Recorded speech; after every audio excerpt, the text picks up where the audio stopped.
Hello everyone, আসসালামু আলাইকুম। কেমন আছেন আপনারা? আপনাদের সবাইকে স্পোর্টস উইথ অনিকে আবারও স্বাগতম। আজকে আমি এখন কথা বলবো তামিম ইকবাল এবং বাংলাদেশের নতুন যুব ও ক্রীড়া উপদেষ্টা জনাব আসিফ মাহমুদকে কেন্দ্র করে। এই দুজনকে কেন্দ্র করে কথা বলার কারণ হচ্ছে আজকে সকালেই মিরপুরে তামিম ইকবাল হঠাৎ মিরপুরে বিসিবি ভবনে উপস্থিত হয়। তার কিছুক্ষণ পর আধা ঘন্টা 40 মিনিট পরই বিসিবি ভবনে এসে প্রবেশ করে যুব ও ক্রীড়া উপদেষ্টা আসিফ মাহমুদ সজীব ভুঁইয়া, এবং তারা দুজন মিলে কিন্তু বিসিবিতে অনেকক্ষণ যাবৎ ঘুরে দেখেছে পুরো মাঠ, বিসিবি ভবন, বিসিবি বিজ্ঞপ্তির যে অফিস থেকে শুরু করে মাঠ, তারপর ইনডোর ফ্যাসিলিটি সবগুলো ঘুরে দেখিয়েছে। কিছুটা দেখতে মনে হচ্ছে যে যুব ক্রীড়া উপদেষ্টা জনাব আসিফ মাহমুদ কিন্তু বড় ভাই হিসেবে তামিম ইকবাল সব কিছু ঘুরে দেখাচ্ছেন। কিন্তু বিষয়টা এতটা ইজিও নয়। হঠাৎ কেন তামিম ইকবাল কেন এবং দুজনই কেন হঠাৎ আজকে মিরপুরে? আগে তো এরকম কোনো কথা ছিল না যে আজকে মিরপুরে বা বিসিবিতে দুজনের আসার কথা ছিল। আজকে সকালে হঠাৎ দুজনের উপস্থিতি এবং তাদেরকে কেন্দ্র করে অনেক বিসিবি কর্মকর্তাদের উপস্থিতি মিরপুরে লক্ষ্য করা যায়।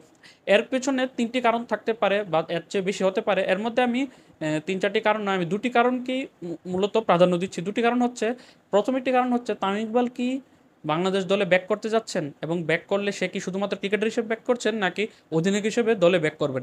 আরেকটি সম্ভাবনা রয়েছে, সেটি হচ্ছে তামিম ইকবাল কি বিসিবিতে কোনো পরিচালক বা বিসিবির কোনো নীতি নির্ধারণী পর্যায়ে জয়েন করতে যাচ্ছেন। সেক্ষেত্রে কিন্তু তামিম ইকবালের কেরিয়ার অপশন নিয়ে তাকে জয়েন করতে হবে। এখন আজকে দুটি বিষয় নিয়ে কথা বলবো।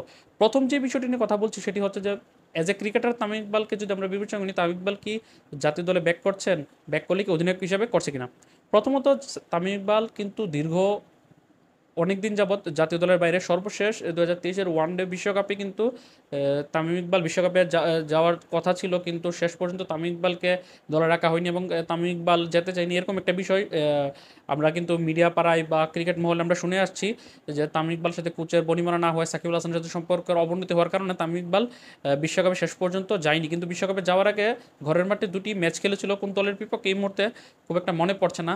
তারপর তামিম ইকবাল এর আগে ওই সিরিজের 3 মাস আগে, বিশ্বকাপের 3-4 মাস আগে কিন্তু তামিম ইকবাল হঠাৎ করে এক সিরিজের মাঝপথে কিন্তু সেখানে অপশন নিয়ে নেয় সব ধরনের ক্রিকেট থেকে। তারপর সাবেক প্রধানমন্ত্রী এবং বিসিবি সভাপতির রিকোয়েস্টে সে আবার তার অবসরকে পুনর্বিবেচনা করে সে জাতীয় দলে ব্যাক করার সিদ্ধান্ত নেয়, এবং যার ফলশ্রুতিতে বিশ্বকাপে যাওয়ার আগে একটি সিরিজে সে খেলতে আসে। কিন্তু সে 2 ম্যাচ খেলার পরই তারপর যখন জাতীয় দল ঘোষণা করার সময় এসেছিল, তখন তামিম ইকবালের জাতীয় দলে একাদশে পজিশন, ব্যাটিং পজিশন নিয়ে কিন্তু একটা ঝামেলার কারণে সে তামিম ইকবাল বিশ্বকাপে যায়নি, এবং সেটা নিয়ে অনেক গুঞ্জন রয়েছে। সেটি সঠিক তথ্য আজ পর্যন্ত পাওয়া যায়নি, যতক্ষণ পর্যন্ত না তারা ফুল ব্রিফিং দিবে বোর্ড থেকে বা তামিম ইকবাল থেকে।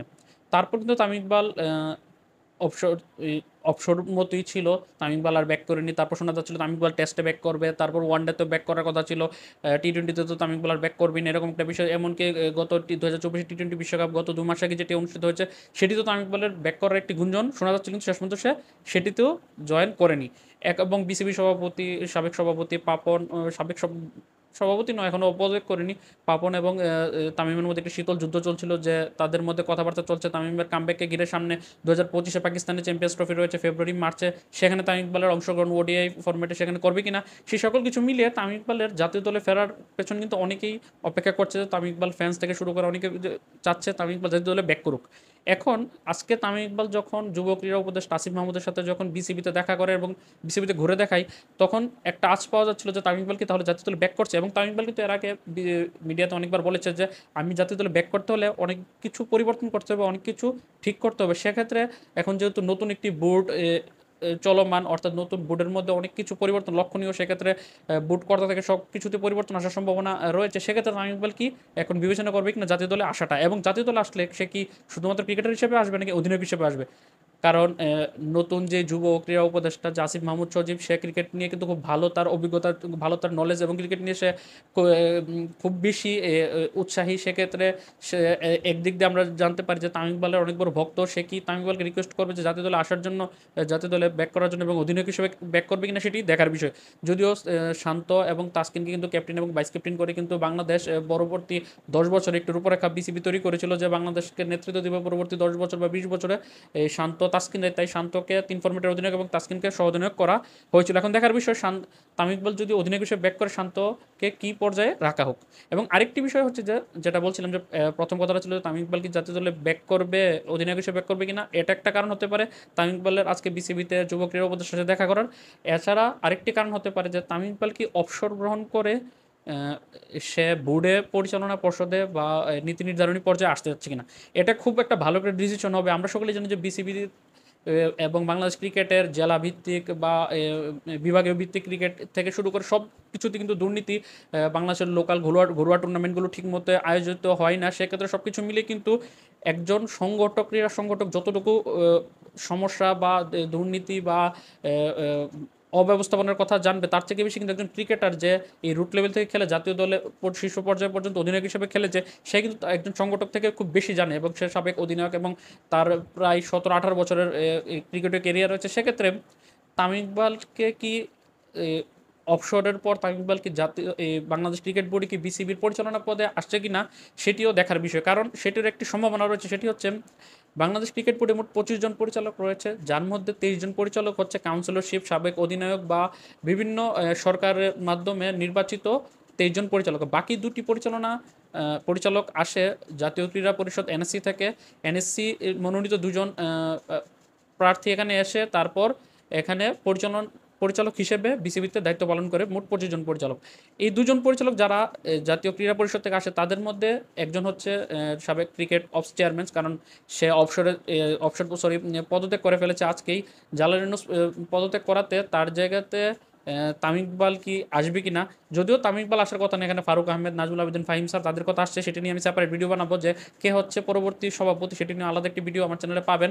তার আগে এই বিষয়টি যদি তামিম ইকবালকে বিসিবিতে পরিচালক বা নীতি নির্ধারণী পর্যায়ে আনতে হয়, তাহলে অবশ্যই তাকে যে গঠনতন্ত্র সেটি মেনে আসতে হবে। এবং গঠনতন্ত্র অনুযায়ী তার একটি মাধ্যম রয়েছে বিসিবি পরিচালক হিসেবে আসা, সেটি হচ্ছে জাতীয় ক্রীড়া পরিষদ যদি তাকে মনোনীত প্রার্থী করে বিসিবিতে পাঠায়, সেক্ষেত্রে সে মনোনীত প্রার্থী হিসেবে তার কোনো কাউন্সিলর হতে হবে না বা অন্য কোনো ক্রাইটেরিয়া পূরণ করতে হবে না। সে ওই এনএসসি জাতীয় ক্রীড়া পরিষদের একজন মনোনীত প্রার্থী হিসেবে বিসিবিতে এসে পরিচালক হতে পারবে। তামিম ইকবালের মতো একজন ক্রিকেটার সাবেক এবং একজন একজন অভিজ্ঞতা সম্পন্ন একজন সাবেক ক্রিকেটার, অধিনায়ক এবং বাংলাদেশ ক্রিকেটের সর্বকালের সেরা ওপেনার ব্যাটসম্যান যদি জাতীয় দলে অবসর নিয়ে যদি পরিচালনা পদে আসে, কে না চাইবে সেটি।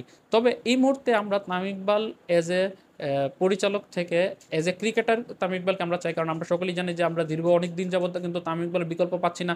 এমনকি তামিম ইকবালের বিকল্প কি, তামিম ইকবালের সাথে যে একজন ওপেনিং পার্টনার, সেটাও আমরা পাচ্ছি না। সের মধ্যে টি-20 থেকে 3 বছর আগে অপশন নিয়ে ফেলেছে, তারপর ওয়ানডে থেকে প্রায় 1-1.5 বছর যাবত সে খেলছে না। সেই সব কিছু মিলে তামিম ইকবাল যদি জাতীয় দলে আসে, বাংলাদেশের ওপেনিং পজিশনটা যেটা, সেটারও কিন্তু একটি উন্নতি হতে পারে। সেক্ষেত্রে আমি মনে করি, যেহেতু পরিচালন পদে যথেষ্ট লোক রয়েছে যাদেরকে বিসিবি নিয়োগ দিয়ে বা বিভিন্ন নীতি নির্ধারণী পর্যায়ে অনেক সাবেক ক্রিকেটার রয়েছে যারা অপশন নিয়েছে, তাদেরকে কাজে লাগানো যায়। যারা দক্ষ কিন্তু জাতীয় দলে সুযোগ পাচ্ছে না বিভিন্ন রাজনৈতিক বিষয়ের কারণে, তাদেরকে সুযোগ দেওয়া উচিত। আর তামিম ইকবালকে অবশ্যই ক্রিকেটার হিসেবে জাতীয় দলে ফিরে আসাটা মোক্ষম সুযোগ এখনই।